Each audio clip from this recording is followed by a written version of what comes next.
Buenas tardes a todos. Aprovecho para saludarlos, facilitador y compañeros, y presentarme con todos ustedes. Mi nombre es Alexander García Canales. Soy de VM Campus Cumbres y en esta ocasión estaré presentando la segunda etapa de mi proyecto integrador que se titula Neoliberalismo y la libre competencia. Limitaciones al acceso a la educación privada. Actualmente yo me encuentro laborando en esta universidad como coordinador de programa, por lo que he logrado advertir cuáles son algunas de las principales problemáticas que limitan a los estudiantes que puedan acceder o permanecer estudiando en una escuela privada. Quise vincular este fenómeno con los principales postulados del neoliberalismo, pues considero que existe una relación directa entre ambos elementos. En primer lugar, me gustaría que pusiéramos atención al contexto institucional educativo,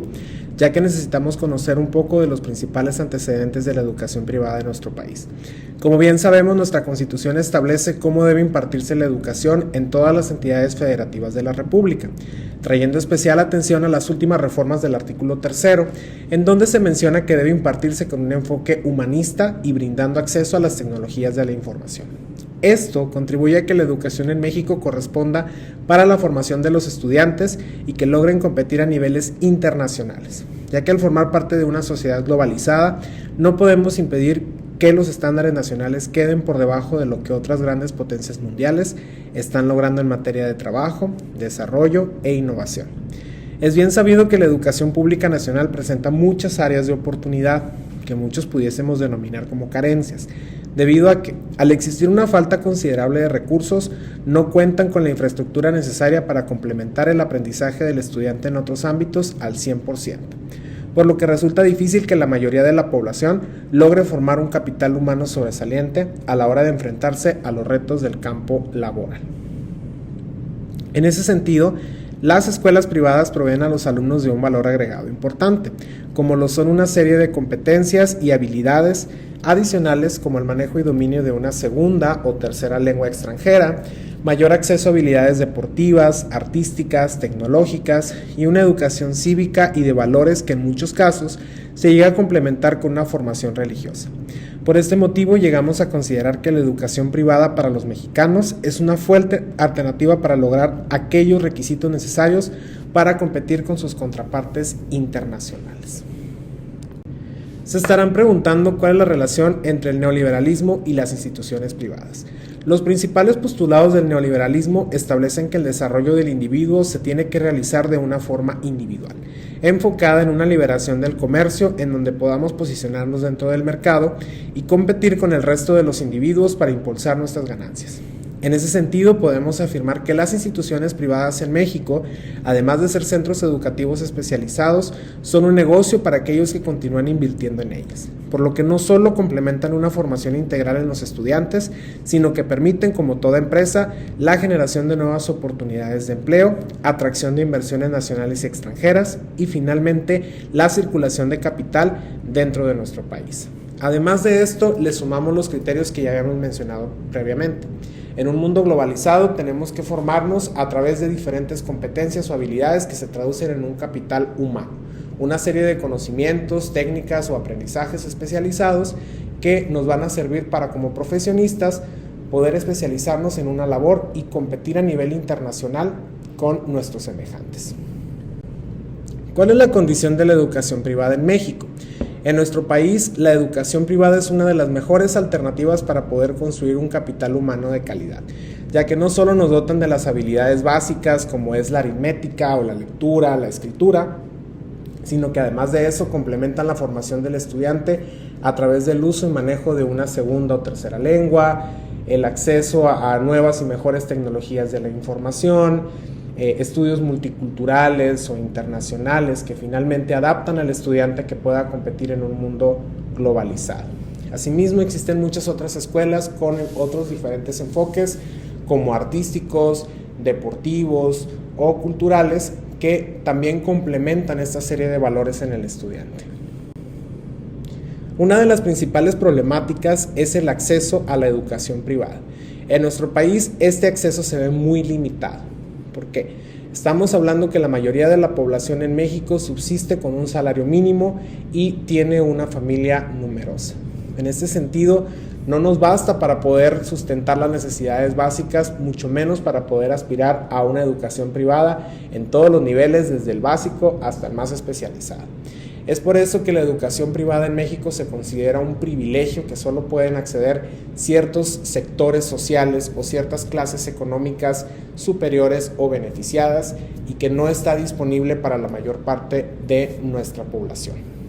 En ese sentido, pudiéramos pensar, bueno,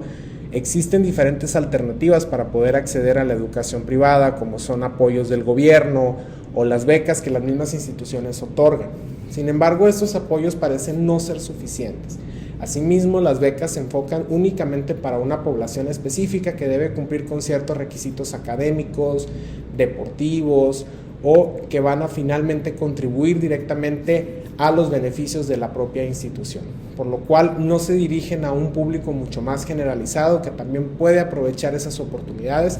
para complementar su formación y su capital humano. Una de las principales soluciones que pudiéramos pensar es, por supuesto, abaratar los costos. Como funciona en el mercado, si el producto o el servicio se hace mucho más barato, en este caso existe una mayor probabilidad de que podamos acceder a él como una población generalizada. Sin embargo, esto no siempre es cierto. Si bien la mayoría de las personas, en caso de que las colegiaturas pudieran ser mucho más económicas, pudieran inscribir a sus hijos o a los estudiantes a una escuela privada, lo cierto es que esta educación no sería completamente de calidad, ya que a pesar de tener una matrícula numerosa, el ingreso no sería el suficiente o no se consideraría como proporcional, por lo cual también se tendrían que abaratar los costos en materia de contratar docentes, proporcionar a los planteles de tecnologías o incluso de actividades curriculares o extracurriculares que también complementan la formación del estudiante. En este sentido, la investigación yo la dirigí hasta una población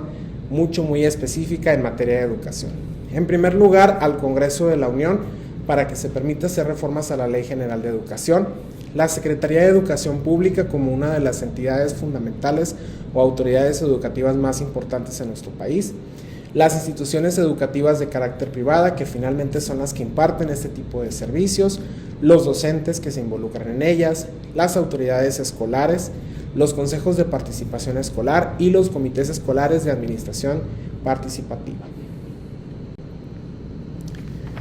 Entre las soluciones que propongo a través de mi investigación está el propagar el principio de inclusión para las instituciones privadas, que no se basen en abaratar los costos, sino en realizar verdaderos esfuerzos para ampliar su accesibilidad a diversos sectores poblacionales. El permitir que los estudiantes de distintos niveles socioeconómicos puedan acceder a sus sistemas a través de alternativas de difusión masiva por las tecnologías de información,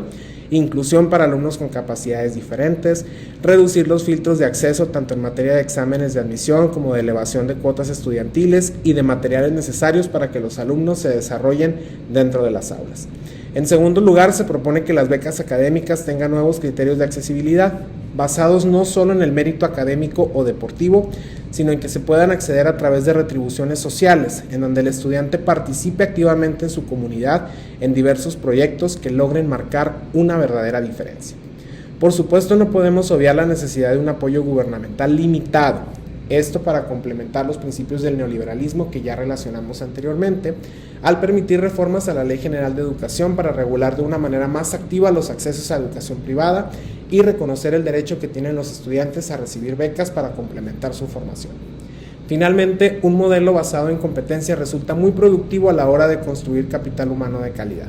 Y es precisamente a través de la experiencia y constante innovación de la educación privada, sobre todo en estos sectores básicos, lo que puede garantizar una practicidad en esta propuesta y que se continúe su aplicación en distintos niveles más adelante.